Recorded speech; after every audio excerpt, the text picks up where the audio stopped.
is the 77 WABC minicast. Well, let's go to Great Britain right now. And we have with us Matthew Savill, and he's the Director of Military Sciences at the Royal United Services Institute. Well, that was a think tank that was founded in 1831 by the Duke of Wellington, and they got a bunch of real smart guys over there. Well, Matthew, give us an update. What the heck is going on? Because everybody in America is saying, what's happening? Well, pleasure to speak to you. I mean, what's happening at the moment is that we are seeing a pretty incredible demonstration of the kind of firepower that the US and Israeli militaries can bring to bear and a high level of precision. And they are working their way through a target list that involves a combination of smashing the ability of the Iranian regime to threaten outward. And they're also striking its security structures and its leadership. So they're doing incredible damage. I think what's causing a lot of people pause, though, is can they remove all of those threats, particularly cheap drones that the Iranians are launching at the region, and will that add up to a change of the political system? In other words, can they marry together their military objectives and their political end state? Matthew, tell me, we've, how do you say it in America, whacked the Iranians a lot already, and they seem that they still have some resistant groups. Now, Hezbollah from Lebanon is looking to get involved. Do they have the courage to get involved? Because, under President Trump, he takes no prisoners. He will wipe out the entire section. What say you? The Hezbollah have got involved, and you might say somewhat unwisely, because that's given the Israelis the opportunity to go after them as well. If you like, there's unfinished business there. And we've seen a fairly expansive volume of Israeli airstrikes and a ground incursion into southern Lebanon. The unknown there is how far can they go. Hezbollah seems to have been able to rebuild some of its stockpiles, perhaps more than had been thought after last year. They took a fearsome beating, but they have still been able to launch rockets and missiles, and they might have been responsible for the drone that was launched at a UK Royal Air Force base on Cyprus. So they've still clearly got some kind of capability, even though they are dramatically weakened compared to where they were a year ago. Matthew, one other thing is anybody resupplying them because or what they have is what they have, or when they run out, they run out? What say you? Well, both Hezbollah and Iran took steps after last year to try and rebuild their stockpiles. And the reporting that came out of both the US and Israeli sources was that the Iranians had gone some way to rebuilding, particularly their ballistic missiles. So they received new shipments of materials, particularly from China, and electrical components for missiles and drones. They got their stockpile up to the same level, but they were able to put it back together to the extent that they could pose a threat again. That's why the race is on now to find and destroy particularly ballistic missile launchers.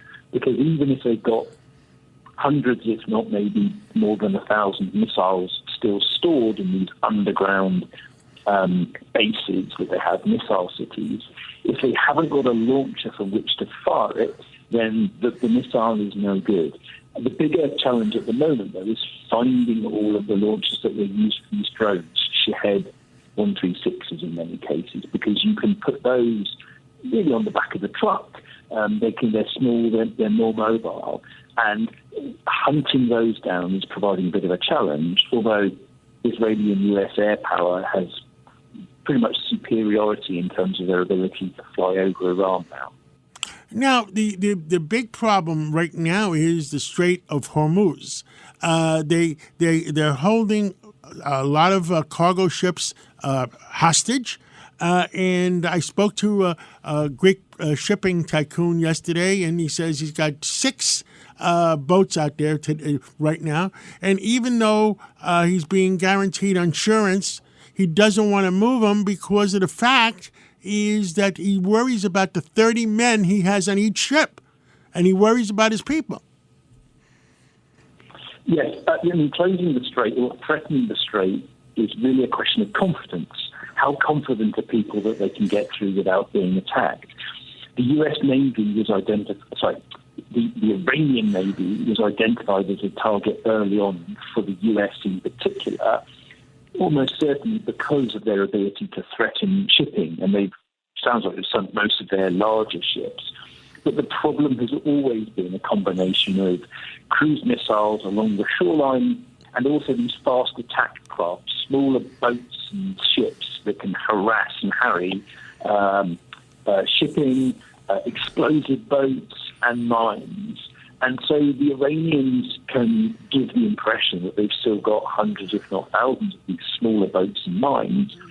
And then it's a question of, will shipping companies take the risk? And that is a bit of a challenge because it does mean that we might be calling upon the US Navy and others to demonstrate that they can escort shipping through without incident. Even China has rebuked the Iranians for hitting their neighbors. Is that a positive occurrence for our side of the free world right now? Well, the Iranians are trying not to target Chinese ships, and there's some evidence that various ships are trying to signal that they're Chinese, even if they're not. But it does demonstrate one of the big challenges for the Iranians in that they are trying to be disruptive and chaotic in an attempt to increase the pressure on the US and Israel so that, for example, the Gulf states go to them and say, can you call this off now because it's all getting too difficult? But what's actually happening for the time being is that those states are going from being, agnostic, maybe sitting on the fence, to actually being, frankly, not unsurprisingly, pretty angry with the Iranians because drones and missiles are falling in civilian areas in the United Arab Emirates, in Kuwait, in Qatar, even apart from the military facilities that are in those countries. So the Iranians are isolating themselves even more, but it looks like they are still gambling that they can inflict enough pain to get other people to basically ask the U.S. to back off. Matthew Savill, last question. The Red Sea, nobody talks about it. And I don't think anybody's really, they're still going around the Africa. Well, yes, one of the interesting elements of this is that the Houthis have been, relatively speaking, quiet. They spent a lot of the past couple of years conducting this campaign against shipping with some success. The US operation, which I think was called Rough Rider, was effectively called off without really having achieved everything that it wanted to, where the Houthis, if you like, gave the impression that they wanted to call a ceasefire. But neither have the Houthis really started launching lots of attacks on Israel, possibly because the Israelis have launched very long-range raids against them. So the Red Sea and the Houthis in Yemen, moment, it's the dog that hasn't barked, but obviously it hasn't been completely resolved. I think the second US aircraft carrier that was in the Mediterranean, if it hasn't already, is about to pass through the area. So who knows if we'll see more action down there before it joins up with the Abraham Lincoln Group. Is there anything else you want to tell the American people? I think at the moment we are testing the idea that the US, by being more unpredictable, deters adversaries. I think the lesson that we are potentially learning is that some of them are prepared to take the risk that the US military won't be called upon, or they think it's going to happen anyway, and so they buckle down. And so on the one hand, you're seeing the incredible accuracy and power of the US military being used, but at the same time, there's not a guarantee it will necessarily achieve what everybody wants to in the long run. I think regime change is clearly the aim here. There is a possibility, though, that this operation will be ended with a lot of military success. Iranian ballistic missiles destroyed, Iranian military forces significantly weakened. But this regime might just cling on and just be more embittered and troublesome, and we'll have to look at doing this all again in 2 years or something. A lot of the newspapers are writing, and a lot of the media, that the Iranians have misjudged the determination of President Trump and the ability of our military. And what say you? I think the Iranians have spent the past couple of years getting a lot of their calculations badly wrong. I don't think they realised that when Hamas attacked Israel, 2.5 years ago now, that the Israelis would not tolerate the kind of threats that they had lived with for several years beforehand. I think Hezbollah made the same mistake. And so when the Iranians launched missiles to make a point, I think they completely underestimated the likelihood that the Israelis would seek to strike back, and to do so in a way that really changed the balance of power in the region. So, yes, as much as I fear we are underestimating the ability of the regime to cling on, I think they have badly underestimated the likelihood that there would be action taken against them, and I think that includes in their negotiations with the U.S. recently.